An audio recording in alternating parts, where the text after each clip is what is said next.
Davina. So I'm basically on the voice.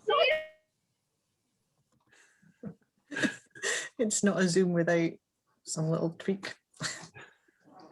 So I'm Philip Jones, editor of the Bookseller, and I'm joined by Meryl Halls, MD of the Booksellers Association, and we've got a fantastic last Friday edition of Springboard, which we've been running throughout this week, where our previewers have spoken to booksellers about the books they're excited about for the spring unlock, as we all hope it will be. And today is a little bit different because we asked a few weeks ago for authors to express their love for booksellers, independent booksellers in particular, but pretty much high street booksellers anywhere. We asked them to express their love for that occupation through writing some odes for us, which we published this week in our Springboard supplement and also online. So we've got 7 authors with us today who are going to read out their odes, and then at the end we're going to have a little chat just about bookshops and about our love of books and about hand selling and everything that comes with that. So we're going to start in sort of 5 minutes or so. Meryl, have you got a few words to say? Yeah, I just want to add my welcome to Philip's. I also want to thank Philip and Emma and the team at the Bookseller for having come up with the original idea for this. The BA has been doing title presentations for booksellers for some years actually, but we've added a new dimension, I think, with having the reviewers, previewers from the Bookseller, because it's just been lovely to listen to the booksellers talking to the previewers, because it's been very much like over here in a bookshop conversation, which is often where you hear your next best book recommended, isn't it? So thanks to Philip and the team. I think I'm particularly delighted to be doing this session today, because I think as reopening is getting closer and booksellers are getting ready, I mean, psychologically it's quite a mountain to climb to have to get your shop open again. We've been through it all at least twice before, but the longer the lockdown, the harder the reopening. And I know that booksellers are really exhausted and tired and a bit nervous about reopening. So I think to have the love from authors flowing their way is just really going to be beneficial. And we all love our local bookshop, so we're really happy to be celebrating that fact with everybody today. So thanks to the authors particularly, and thanks to the Bookseller team. Thank you. Yeah, I've loved listening to our previews. I mean, I obviously read their stuff all the time and talk to them and speak to booksellers all the time. But it's just been lovely to watch those conversations play out online and in public. I've really enjoyed it. I also enjoyed reading the odes that we got through. So the authors today that we're going to feature are Matson Taylor, Beth Morrey Tim Glister, Gillian Harvey, Louise Mumford, Claire Fuller, and Davina Tijani. So if you're online and on social media, do use the hashtag Springboard if you want to say anything about booksellers or you want to respond to some of the odes. But right now I'm going to invite Matson Taylor to reveal himself, i.e. switch on his camera, in other words. Oh, there he is. So Matson, yeah, Matson, this is all your fault, isn't it, really? Because this came from your agent in my inbox, Alice Lutchins from Curtis Brown. She suggested doing something around what you'd thought of doing in appreciation of booksellers, which kind of morphed into this, what we're doing today. So can you talk a little bit about how you came to that notion? Yeah, sure. So my book, the hardback of the book, came out last July. So it's that period where the first lockdown had ended and everybody was eating out to help out, so you could go out and visit shops. So it's quite good timing in a way. And I did just that. I went out and I wanted to visit as many booksellers as I possibly could, because I was quite excited. It's my first book. It's a debut. So I was quite tiggerish about the whole thing. So I just threw some masks into the car and set off more or less around the country. And every single bookseller was just so lovely and welcoming, and gave me presents and tea and biscuits and really good advice as well. And so when we started talking about the paperback, I said I really like to do a special edition for independent bookshops, and Simon & Schuster agreed. So I wrote a little essay, which is now in the back of that special edition. And I have to say, I saw the cover at the end of last week, and the cover for the independent bookshops is absolutely gorgeous. It's really lovely. It's my favorite one. So that's where the idea comes from. You haven't named your book yet, Matson. That's Oh, sorry, yeah. Point error, I'm afraid. You can tell I'm such an ingenue. Yeah, it's the Miseducation of Evie Epworth. Yeah, available soon in paperback. And that's kind of precisely what we need publishers to be thinking about, isn't it, at this moment? It's just kind of special editions, getting those books early into independent bookstores in that kind of crucial week of April, whichever week of April it is, or maybe earlier for some. I mean, it's anything that kind of drives customers to those stores. So, Matson, it was your idea. So you're first out of the traps with your ode. So take it away. Okay, well, this comes at the end of the essay, and it's just lots of thank yous, really. So here we go. And so I want to say thank you. Thank you for buying me an ice cold lemonade because you could see that I needed one. Thank you for saying my handwriting is much neater than Gary Barlow's. Thank you for telling me to avoid the A4055 in rush hour. Thank you for making Evie your book of the month. Thank you for offering me a life-size cardboard cutout of Elton John. Thank you for saying Evie is like the love child of Sue Townsend and Alan Bennett. Thank you for saying she's like the love child of Victoria Wood and Alan Bennett. Thank you for saying that I'm like Alan Bennett. At one point, I did worry that independent booksellers read nothing other than Alan Bennett. Thank you for letting me use your loo. Thank you for inviting me to Zoom with your book club and for warning me about Janet because she tends to go on. Thank you for calling another bookseller and telling them I'm running late because we've been chatting so long. Thank you for telling me Evie had outsold a very famous author's book 5-1, not Alan Bennett. Thank you for saying I look younger in real life than in the photo. Thank you for letting me make a big fuss of your dog. Thank you for giving me a funny face plant pot. Thank you for inviting me on your podcast. Thank you for recommending Evie to practically everyone who came into your shop. Thank you for being so generous and so supportive to an unknown debut novelist who had no idea what he was meant to be doing. And thank you for all the cake and for all the biscuits and for all the delicious, enlightening, warm, glittering chat.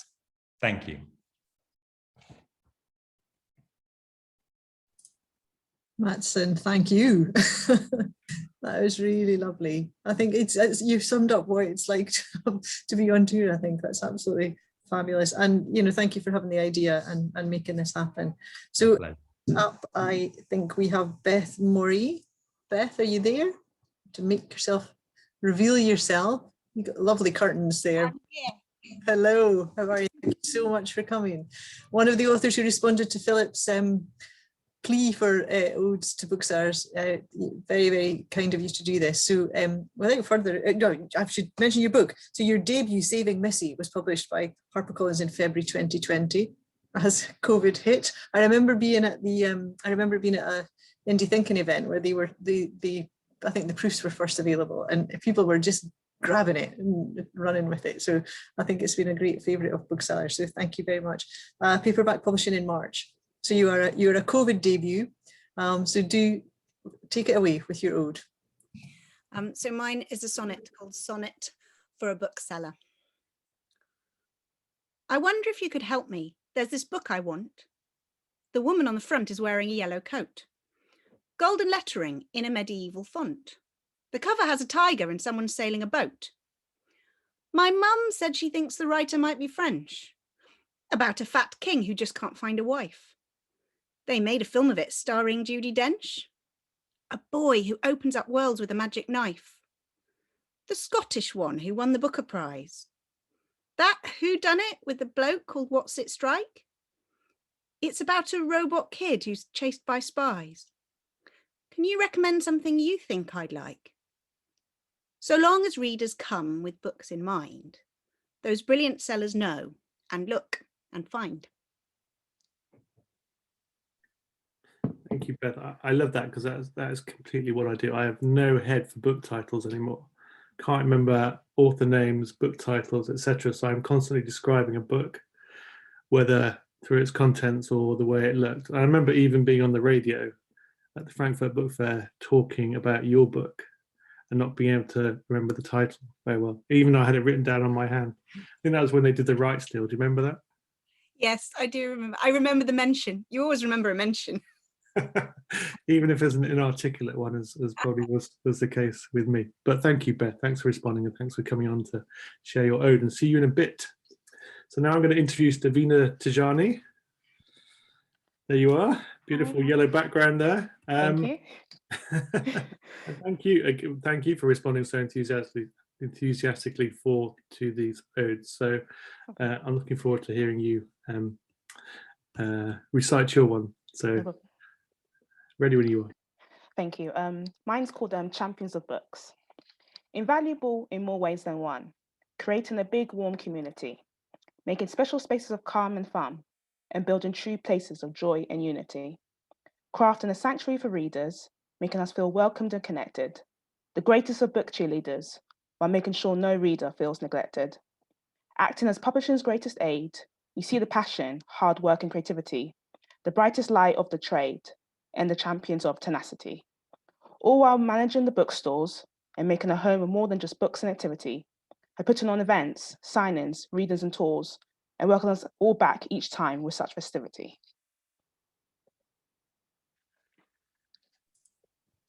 Davina, have you been a bookseller? I wish, no, unfortunately not. Or you sound like you have been a bookseller, because that's just very nuts and bolts, and I think booksellers will appreciate the depth with which you've identified with what they do. I think that whole idea of creating community and the hard work. Thank you so much. Hard work, it's not glamorous, so that's really insightful. Thank you so much for sharing that. So our next ode is by Gillian Harvey. Gillian, are you there? Yep, here I am. Oh, there you are. Thank you very much. Thank you very much for coming and doing this for us. Your new book, Perfect on Paper, will be published by Ryan on the 13th of May, 2021. Do you want to tell us a little bit about that? Sure, yeah. Well, I mean, I was another debut of lockdown, as we like to call ourselves. So I had big dreams. I live in France, and I was been waiting for 2020 for about 18 months after I got my contract signed, and I had this launch planned in a bookshop, and gradually the world shut down, as it did for all of us. So that wasn't exactly as I planned it. And so I'm really delighted that obviously everything going well, shops will be open for Perfect on Paper, which is hopefully a nice uplifting novel that people would enjoy as they hopefully move into happier times. Well, good luck with it and well done. And yes, I think, well, no one's ever going to forget, or you're never going to forget your publication of your first book, are you? Anyway. Well, exactly. Anyway, take it away. Thank you. Dear lovely High Street Bookshop, I'm writing you this ode to say, please stop my novel when you're back on the road. There's nothing like a bookshop, the smell, the sights, the staff, the expertise, the knowledge, and though you may laugh, it's been my dream to see my book in pride of place in store. Sure, I know it's on the net, but really nothing's more completely life-affirming than seeing your own name stacked next to the likes of Shakespeare and J.K. what's her name. I mean, it's not important, it doesn't mean that much. It's just my whole life's toil and work and blood and sweat and such. I'm breezy. Oh, so breezy. I'm fine if you say no. I won't cry or wail or scream or smash things up. Although I don't mean to upset you or make you shed a tear. But if this flops, I'm going to have to get a new career. Yours sincerely, kind regards, best wishes, and so forth. Lots of love, yours faithfully, another desperate author. Thank you, Julian. I love the sort of slight air of menace. Yeah. Work out, otherwise I'm in trouble. Are you still in France now then, without being? Yeah. I don't think we're going to get over this year. So last time I was in the UK seeing family was October 2018, which sucks a bit, but it'll make it all the more special when I do get over, I guess. You haven't actually seen your book on the same shelf as Shakespeare yet? No, but some indie bookshops were really kind and sent me photos of it, and one sent me a photo of the first sale and that kind of thing. So it was a great time to perhaps connect with people online I wouldn't have done otherwise. So that was a good element of it. Okay. Well, thank you, Gillian. And now we're going to move on to Louise Mumford, whose book Sleepless, published by HQ, is out now. HQ describes this as an unputdownable, gripping psychological thriller for fans of The One, Behind Her Eyes, and Girl A. So tell us a little bit about it, Louise. Well, again, I'm a 2020 pandemic debut. In fact, I signed the contract for my book and I turned 40 just as the first lockdown began. So it was pretty intense. And the book is based on my own experiences of insomnia, and the kind of golden bullet that all insomniacs would love, which is if there was a piece of technology that fixed our sleeping patterns, would you use it, and what would the side effects be? And obviously the side effects in a thriller are going to be quite grim and distressing. Yeah, the cover sort of gives it away, that slight edge to it away. But your ode's not like that, so I'm gonna leave it to you to recite that for us today. Thank you. Thank you. My ode also owes a debt to Elizabeth Barrett Browning, as you're going to discover now. O bookseller, how do I love thee? Let me count the ways. I love thee to the depth and breadth and height of thine shiny bookshelves, reaching almost out of sight. I love thine quiet passion for stories yet unknown, ever waiting to press them into the hands of those both growing and full grown. I love thee for the long hours, the stock taking and wrestling numbers so they agree. And even as the world closes, thou strive to open up new worlds for us to see. These worlds abound within the spines of books thou dost place and adore. And I love thee for the support of a green debut who one day arrived at thine door. O bookseller, thou art a brave champion and defender of the high street, ready to stand thy ground against the online giants that thou meet. But mostly, I love thee for the way thou would be brave enough to say, what is written here is not an ode, my dear, far from it. It is more like a rather badly conceived sonnet. Louise, thank you very much. Again, I think you've seen right into the heart of Booksellers, so that's really much appreciated. Thank you very much. Next up, we have Tim Glister. Tim, are you there? I can see a big T on my screen. Hello.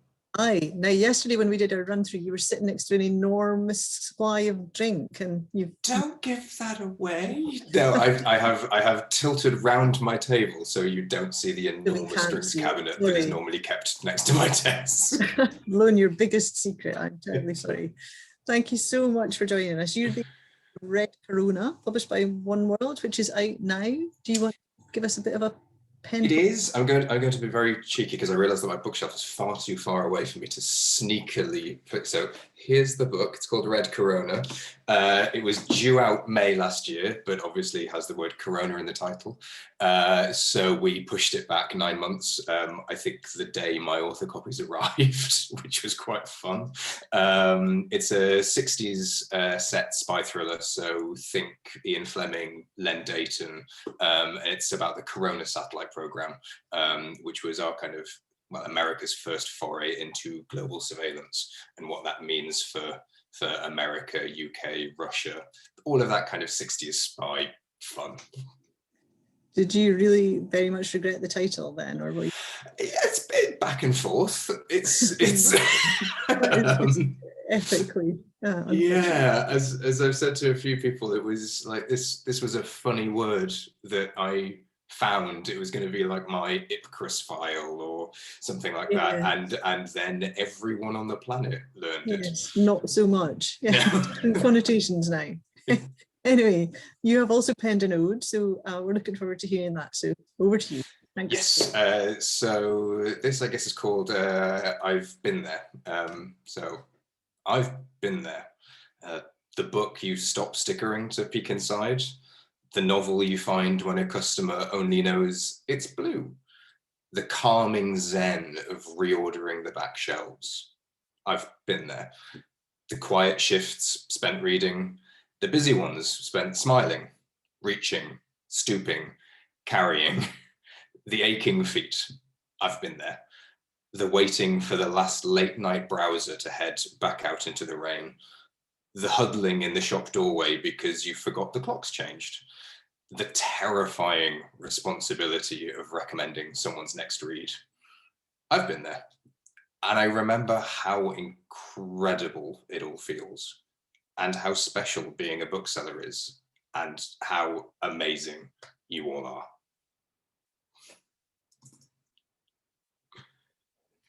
It just feels like the kind of year when we've all been there, doesn't it, really? Yeah.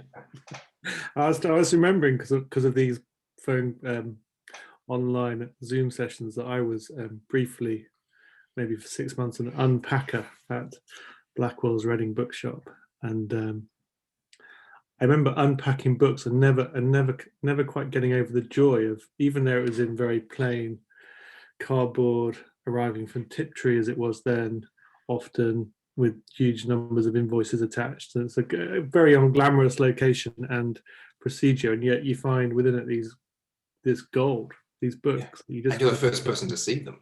You're uncovering it every time. Yeah. And sometimes the books even matched what was on the invoice, which I just felt was amazing. A feat of modern technology as well. Thank you, Tim, and we'll see you back here in a bit. And so next up is Claire Fuller, whose fourth novel, Unsettled Ground, will be published in March 2021. So Claire, tell us a bit about that, or even the previous three, if you want to. Yeah, so this is Unsettled Ground. Very, very beautiful. They've done a very good job, Fig Tree Penguin. Out on the 25th of March for the fourth novel. And this one is about twins, Jeannie and Julius, who are 51 and still live with their mother in rural Wiltshire. But their mother dies at the beginning of the novel, and they are cast out on the world and evicted from their home, and they have to manage, and they have not been used to managing. So it's quite dark, it's quite sad, like all the other three novels. I don't tend to write happy books, but there you go. Well, your ode has a happy ending, so far away. Okay. Dear booksellers, I was going to write a long ode about all the things I love about you. You know, how you don't roll your eyes when I ask if you've got that blue book with the 4-word title. How you don't mind me squealing with excitement when I see one of mine on your shelves. How you're happy to stop and, well, simply talk about books. But really, I want to thank that bookseller, unfortunately name unknown, who pressed Joan Didion's The Year of Magical Thinking into my hands and told me, you have to read this. Soon after reading it and being wowed by it, I met a man on a dating website. I wasn't too sure about him. I'd been burned a few times, but when I asked him the last book he'd read, the best test of a prospective date, he said, The Year of Magical Thinking. Dear booksellers, that man became my husband. I thank you.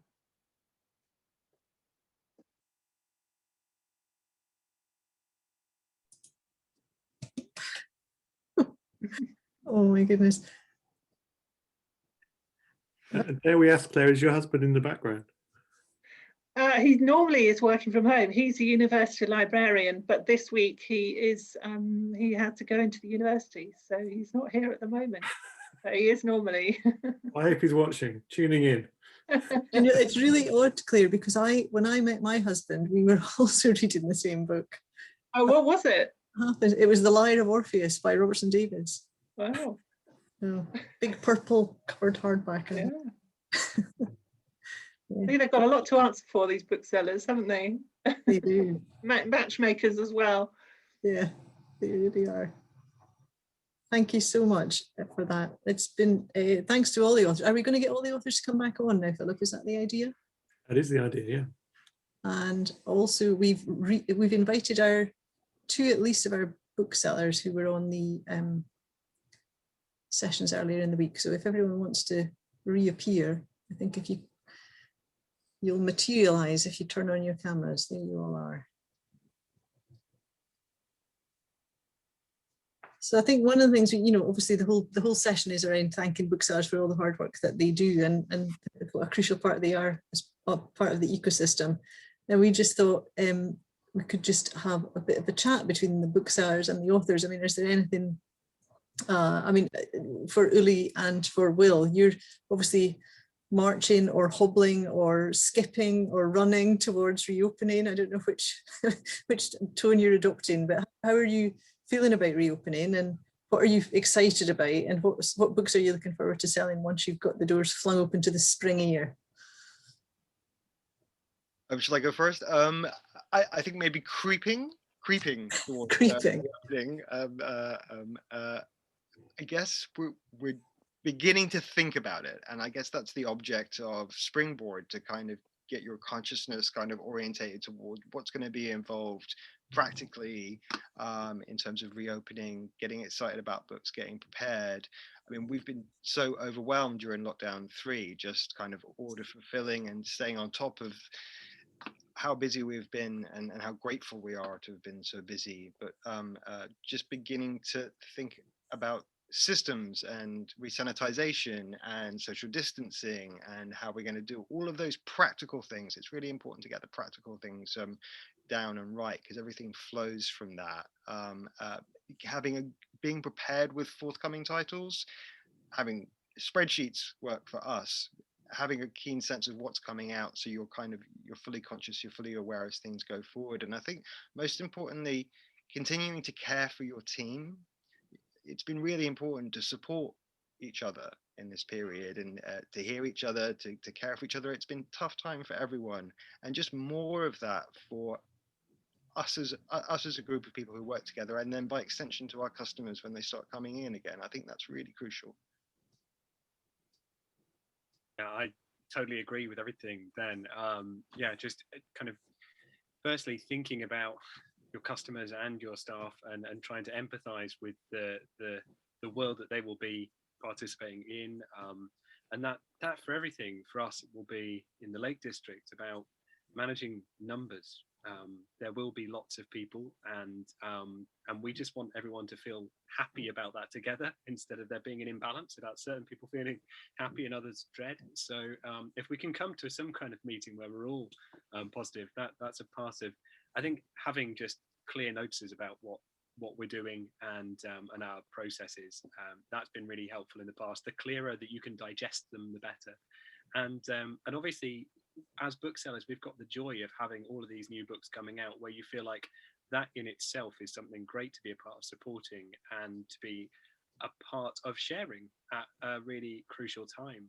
And really the largest thing that's got us through, I would say, these past 3 lockdowns, is that in every lockdown, not only has the value of books shone through, that they're what people need right now, and we're the ones able to supply them, but there have been some cracking books written and published in that time too. So it's been amazing to feel like you can actually be responsible for making sure those are still taken up and read at this point in time. So all of the new titles we've heard about this week, I'm really buoyed, I think, to get behind as spring comes. So I'm really looking forward to, I guess, seeing people. And there's I think the 4 debuts that are published during the lockdown or around the lockdowns. I mean, do you have a particular sympathy for those books, or for those authors who either got lost because bookshops weren't open, or then got lost in the melee as bookshops reopened? And it must be incredibly hard for you as much as it is for the authors, really. I kind of feel like we've done really well with debuts, and the idea that I suppose that the language around whether we were open or closed has always been really problematic for me, because people will phone us and say, "Are you open?" And you'll go through a strange dance about what open might mean, because in all intents and purposes, you can still convey the book to them. And we've also found that kind of virtual events have reached so many more people than could reach the very kind of geographically exclusive or expensive events that were going on before. So actually, the kinds of things people have felt comfortable doing to support new releases, I think, have really connected with the new readership. So if we can retain some of that and also do what we did before, it will be great for those books as well. Just for the authors, have you got, I guess it's a bit of an invidious question, but do you have a favourite bookshop that you're really looking forward to going back to, and what do you reckon you might be purchasing as your first purchase? Bit hackneyed a question, but there'll be good answers, I'm sure. There's a new bookshop that's just opened near me, called Book Bar. I think lots of people have heard of it. It sells wine as well, which is quite a good combination. And I've been lurking outside it for weeks now. And my book is actually in the window. So I had the very rare treat of being able to see my book in a shop, which is something, particularly as a debut, that you just long to do all the time. So when that opens, I just can't, I'm going to be in there. She's going to be sick of me. Are you buying books or buying wine? Both. Do buy your own book. Tim, what about the other authors? What are you thinking? Someone was.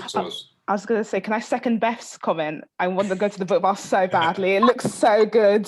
I saw all over Twitter. I was like, yes, we need to go there. That looks fantastic. You know, wine and books, you can't go wrong. I'll see you there. You can't, yes, see you there. And then I guess I'm really keen to go back to the Round Table books. I think they're based in Brixton, and they do diverse books and like neurodivergent and LGBT. They really try and support underrepresented communities and publish books from those sort of authors. So I'm really keen to go back over there. And actually, Sophie Anderson, who wrote an ode that we published in print, but couldn't make this Zoom call, did mention Layla from Round Table Books specifically in her ode. I won't read it out because I'm obviously not Sophie Anderson, but it's worth reading either online or in print because it does reference individual booksellers. How about the other authors you got? I was going to say mine's. It's. I don't think it could be further from me, but I'm from the northeast coast originally, and obviously that's where my parents are, and I haven't seen them in a while. I finally taught them Zoom 2 lunchtimes ago, which but there's I'm sure everyone's heard of Barter Books in Alnwick, and this is a place that when I was working in a bookshop in Newcastle, I'd still finish my shifts, hop into my battered old Ford Escort, and drive up to Alnwick to go to Barter Books just to be there, because it just had that real wonderful kind of essence of a bookshop. It's just that kind of like all of those amazing like interesting spaces with interesting collections of books that you can just explore. That's what I love. I want to drive up to Newcastle, stick my parents in a car and head to Alnwick, try and park in Barter Books' terrifying car park, and then spend the day. I'm quite sad because when I lived in the UK, I lived near a little town called Biggleswade, and had a lovely little bookstore tucked around the back, and it's not there anymore. And it closed a couple of years ago, and so I'm kind of bereft when it comes to an ex-local bookshop that I'm used to walking into. But I am looking forward to, if and when I ever make it to the UK, there's a couple of indie bookshops in particular that supported me. Village Books in Dulwich and Brooks in Pinner, they both communicated with me a lot and stocked my book, and it was just great to have a foothold in the UK and somewhere I could refer readers to buy books from as well, as and when that occurred. So I will definitely be doing a little tour of those two, and maybe finding a new local bookshop to my parents in Bedfordshire. I think mine would have to be P&G Wells in Winchester, which is only kind of 10 minutes, half an hour walk from where I live. It's a gorgeous bookshop, and very kind of old wood paneling, very, very beautiful, and very helpful booksellers, and they are just so supportive of me and my books. They're doing a massive launch for me online on the 25th. Yeah, they've just always been great across all 4 books, and so I would just kind of pop in all the time. It would be my place to go, and so I just want to be popping in again. I miss it. And I think for me, I'm going to set myself a target. I saw when the hardback came out, I had a battered old car, and I tried to get around quite a few, but the car kept breaking down. I've now got a new car, so I want to go around every single one if I possibly can. Two that I'm really looking forward to get back to is to go to the Wallingford bookshop. Go to the Wallingford bookshop because Ali and the team there have extremely good cake and make a really lovely fuss of you when you go. And then I'd also like to go to Reed in Holmfirth, which is a beautiful bookshop in a beautiful part of Yorkshire. And I really want to go because they've just expanded. So I'm desperate to see this gorgeous new space that they've got. So they're the two that I'll try and see in particular, I think. I think you bought your new car from your royalties, Matson. No, what royalties? No. Was it the advance? It was the advance, yeah, but it's a new old car, I'll say, yeah, but it doesn't break down quite so much. I must say, in the original email that I saw from Alice to you, Philip, I saw that she sort of like said, oh yeah, Matson's driving around the country in his shit old car. I did see that. That's agents for you. They're not advance the truth, do they? Louise, have you got? I think you. I'm from South Wales, so the nearest bookshop to me is in Penarth, which is a lovely little coastal town, and it's called Griffin Books, and it's fantastic. And I keep thinking of the episode in Friends where they're moving the sofa and Ross is yelling pivot, because the bookshop has just pivoted amazingly during the pandemic. It's got its online shop going, it rushed that forward. It does fantastic Instagram live stories where Holly reads to the children. She gets a children's book and she does a little read along. So they are just amazing. And they also they're at the front of a fantastic old Victorian covered in arcade. So they've got the big double bay windows and they've got the lovely old glass and everything as well, which is fantastic. And they've also allowed me to sign books and pretend like I'm a real author even during the pandemic. So it's been amazing. You're not pretending. I'm going to ask the booksellers as well. I always think it's a bit unfair to ask booksellers. Is there a bookshop you two have not been to that you have always wanted to visit? There is. Before I say what it is, I just want to pick up on that last point about the way that bookshops have pivoted. I think it's really important, and I really want to say to any bookseller watching, don't lose sight of how amazing you've been during this whole experience, how you've adapted, how you've been resilient, how you've found different ways of doing what you do and getting books into people's lives. Acknowledge how brilliant you are and how extraordinary you are, and really know that because it's true. I really wanted to kind of reinforce that point. Shakespeare and Company, Paris, never been, would love to go. Such a good suggestion. I've never been to Shakespeare and Company either. I'd love to go. I'm also, though, just hankering after the bookshop in the next village. That's how domestic I've been. So I'd quite like to go to, I believe it's called Ambleside. It's only 4 miles from here, but I've not been in months. So to see Fred's bookshop open, that would be my next one.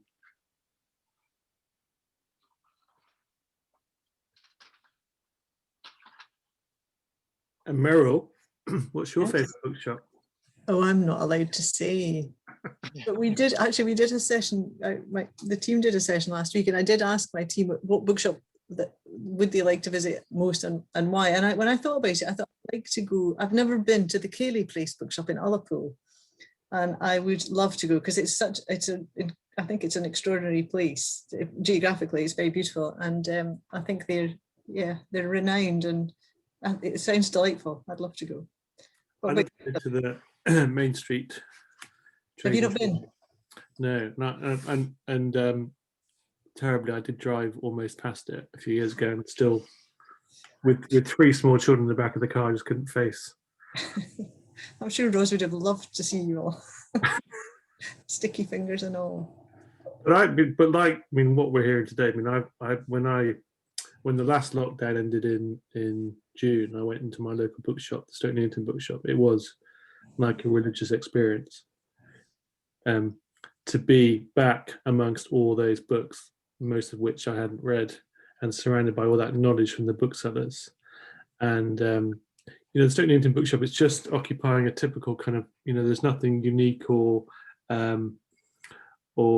thrilling about it in itself, in its location or what it does within the store, but it's just packed full of books. And I walked in there thinking I'm going to buy, typical thing, thinking I'm going to buy X book. I think I wanted a David Walliams, and obviously I came out with 5 or 6 different books, and they didn't stock the David Walliams, so I couldn't even get that. But I came out with a whole litany of kind of other books, and uniquely for me, I came out with I think 2 books from 2 publishers I hadn't even heard of, which is quite unusual for me not to have heard of a publisher. But that's the kind of thing that happens when you go into a bookshop. Not only do you come out with a book that you've never heard of by an author you've never heard of, but from a publisher you've never heard of.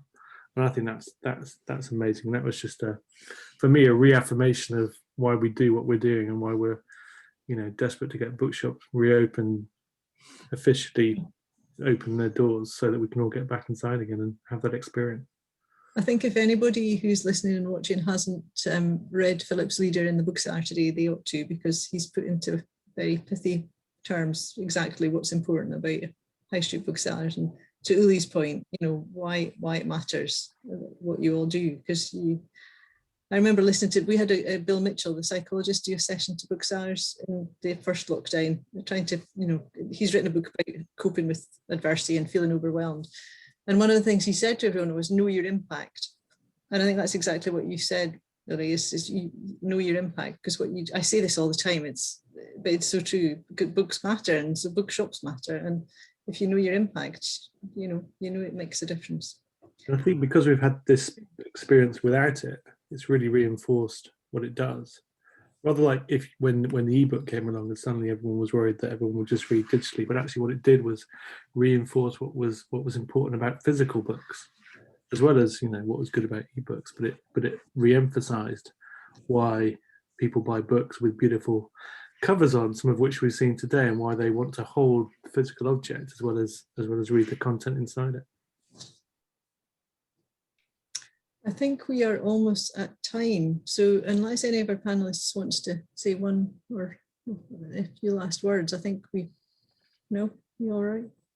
I think it just remains to say thank you to you all again. Thank you for taking the trouble to write the Odes and to express the emotion that you did. And I think more than one of us were moved to tears by some of the Odes. So thank you so much for that. And again, thanks to Philip and the team at the Bookseller, and to the booksellers, to Mary and Uli and Will, who took part this week in, and all the reviewers who did such a fantastic job of every single book, every single day. I want to read every single one of them. So that's going to be expensive.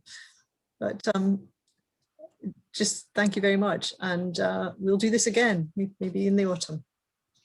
Philip, do you want to say anything? Hopefully not on Zoom. Hopefully not on Zoom. Let's do it in real life. Let's pick a location, find a bookshop and do it there. Don't like to overpromise or anything. Yeah. I just want to thank my colleagues who have been helping in the background. So Emma Lowe, who maybe she will switch her camera on just to say hi, the people tweeting it in the background, everyone who was involved in the production process, etc., but also to the Bookseller Association and to Meryl and her team, who have been, you know, fantastic, I think, throughout this whole period, really stepped up and, you know, inspire us really to do our jobs better as well. Thank you. Thank you. Have a good evening. Have a lovely weekend, everybody. Take care.